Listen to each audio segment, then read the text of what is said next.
On commence ce Lex Inside, on va parler de la réforme du contrôle des concentrations avec mon invité Malka Marcinkowski, associée chez UGGC Avocat. Malka, bonjour. Bonjour Arnaud. On va parler ensemble de cette réforme du contrôle des concentrations, de l'autorité de la concurrence. On va voir quel est son contenu, l'origine de cette réforme. Mais avant toute chose, pouvez-vous nous expliquer quel est le cadre européen du contrôle des concentrations et quelles sont les récentes évolutions jurisprudentielles? Au niveau européen, Arnaud, il existe un contrôle ex ante des concentrations, donc avant leur réalisation, dès lors que les entreprises parties à l'opération de concentration franchissent certains seuils de chiffre d'affaires. Et dans ce cas-là, si les seuils européens sont franchis, il s'agit d'une concentration de dimension communautaire et il faut obligatoirement notifier l'opération devant la Commission européenne. S'il ne s'agit pas d'une concentration de dimension communautaire, il revient à chaque autorité nationale de concurrence au sein de l'Union européenne, sous réserve de leur législation, de contrôler les opérations de concentration. En France, l'autorité compétente, c'est l'autorité de la concurrence qui vérifie et contrôle les opérations de concentration si certains seuils de chiffre d'affaires moins élevés qu'au niveau européen, bien évidemment, sont remplis en France. Alors, ce qui s'est passé récemment, c'est qu'il y a eu une remise en cause, quelque part, de la sécurité juridique liée à ce contrôle des concentrations, à cette Pourquoi réglementation. Il y a une remise en cause? Remise en cause, puisque actuellement, c'est assez binaire. Soit l'opération de concentration, les parties à l'opération franchissent des seuils de chiffre d'affaires et il faut notifier l'opération à l'autorité compétente, soit les seuils ne sont pas atteints et il n'y a pas à obtenir d'autorisation pour réaliser l'opération. Et ce qui s'est passé, c'est que la Commission européenne a eu une nouvelle interprétation d'un article 22 du règlement sur les concentrations et a accepté que les autorités nationales de concurrence renvoient des opérations de concentration qui ne franchissent pas les seuils nationaux de contrôle à la Commission pour qu'elles soient examinées par la Commission européenne, dans la mesure où ces opérations qui ne franchissent pas les seuils étaient susceptibles de poser des problèmes de concurrence. C'était principalement pour appréhender ce qu'on peut appeler notamment les killer acquisitions, c'est-à-dire l'acquisition par une société en position dominante d'une société qui réalise très peu de chiffre d'affaires, donc les seuils de notification ne sont pas remplis, mais très innovante, donc avec un fort potentiel concurrentiel, absolument. Alors c'est dans ce contexte que vous venez de décrire que l'autorité de la concurrence a décidé de lancer une consultation. Expliquez-nous un peu. Alors, il se trouve que la Cour de justice s'est prononcée sur l'interprétation de la Commission, qui l'a d'ailleurs mise en œuvre, puisque elle a été jusqu'à interdire une opération Illumina Grail. Et la Cour de justice, en septembre 2024, a invalidé la position de la Commission, de sorte que les autorités nationales de concurrence ne peuvent pas renvoyer à la Commission des opérations sous les seuils de notification. Et c'est la raison pour laquelle l'autorité de la concurrence a lancé une consultation, puisqu'elle aimerait pouvoir appréhender des opérations de concentration qui ne sont pas sous les seuils, dès lors que ça pose de vrais sujets de concurrence, et elle voulait connaître quels pouvaient être les critères et les conditions de mise en œuvre d'un tel pouvoir de contrôle. Pour bien comprendre, aujourd'hui, elle ne pouvait pas saisir des opérations elle-même? Non, en réalité, l'autorité de la concurrence est compétente dès lors que des seuils de chiffre d'affaires sont atteints par les entreprises parties à l'opération. Si on est sous ces seuils, ça n'est pas possible. Il y a des outils en revanche qui existent, mais ce n'est pas dans le cadre du contrôle des concentrations, au titre des pratiques anticoncurrentielles où on peut effectivement appréhender une opération, mais après sa réalisation, sous l'angle par exemple d'un abus de position dominante.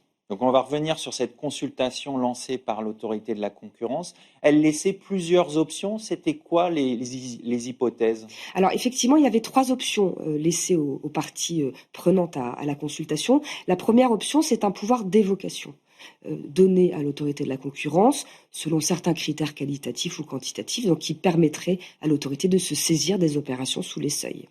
La deuxième option consistait à dire que l'autorité allait examiner les opérations de concentration sous les seuils dès lors que l'entreprise acquéreur, par exemple, détenait de manière évidente un fort pouvoir de marché.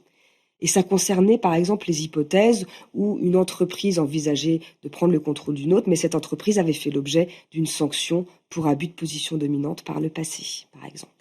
Et troisième et dernière option, c'était en réalité statu quo, c'est-à-dire qu'on n'envisage pas de modifier la loi, on applique les outils existants qui consistent à pouvoir contrôler une opération de concentration après sa réalisation en utilisant par exemple le moyen de l'abus de position dominante, et ça a été d'ailleurs reconnu par la Cour de justice dans l'affaire Towercast en 2023. D'accord. Finalement, ça a donné quoi cette consultation? Qu'est-ce qu'on a retenu comme piste, comme hypothèse?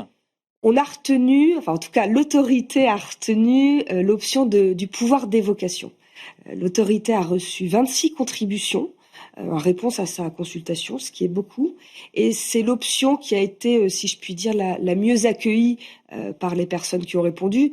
Pourquoi? C'est quoi l'intérêt de ce pouvoir d'évocation? Alors, mieux accueilli, je prends des pincettes parce qu'il faudra être précis sur les conditions de mise en œuvre pour éviter toute insécurité juridique. D'accord. Mais en réalité, ce pouvoir d'évocation, selon les critères mis en œuvre, permettrait d'appréhender beaucoup plus finement les opérations de concentration sous les seuils qui seraient réellement susceptibles de poser des problèmes de concurrence. D'accord. Ça veut dire que l'autorité de la concurrence pourrait se saisir de certaines opérations à partir du moment où certains critères sont respectés, c'est ça? Absolument. Et l'autorité, du coup, a travaillé ou travaille, je n'ai pas d'informations à ce sujet, sur un texte qu'elle envisage de communiquer au pouvoir public pour une éventuelle modification législative, texte qui porterait sur ce pouvoir d'évocation et qui préciserait précisément les critères de mise en œuvre.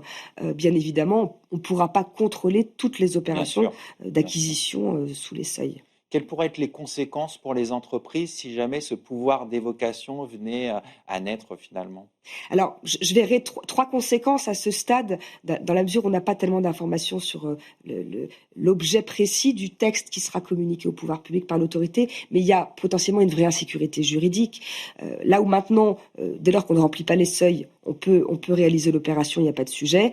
À l'avenir, si le pouvoir d'évocation est adopté, il faudra examiner toutes les opérations qui ne remplissent pas les seuils, à l'effet d'examiner s'il y aura potentiellement des problèmes de concurrence qui pourront se poser, sans connaître l'issue éventuelle de cette analyse. C'est le premier point. Le deuxième point, des très gros coûts additionnels pour les entreprises, puisque bien évidemment, procéder à une telle analyse nécessite beaucoup de temps et des coûts importants qui, du coup, pourraient avoir un impact, et c'est mon troisième point, sur le business model des petites entreprises innovantes qui, du coup, seraient potentiellement impactées par cette réforme. D'accord, donc des conséquences qui peuvent être importantes pour les entreprises. Absolument, très importantes, avec une vraie sécurité juridique. Alors, il faut attendre, bien évidemment, le texte. Si jamais il est soumis au pouvoir public, dans l'incertitude actuelle, on ne sait pas trop ce qui va se passer. On attend de voir effectivement comment, déjà, quel gouvernement sera sorti, et puis ensuite, voilà, ce que va faire l'autorité de la concurrence derrière.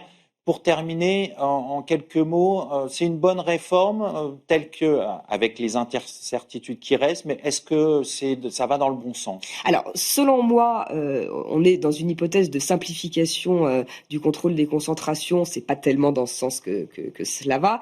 Néanmoins, on comprend l'esprit qui consiste à dire qu'il y a à l'heure actuelle des opérations de concentration qui sont pas notifiables, mais qui posent de vrais problèmes de concurrence, notamment dans le secteur de l'innovation. Quand on rachète une jeune pousse innovante, par exemple, potentiellement, effectivement, ça pourrait avoir des conséquences préjudiciables sur la concurrence. Donc on voit qu'il y a encore quelques questions en suspens.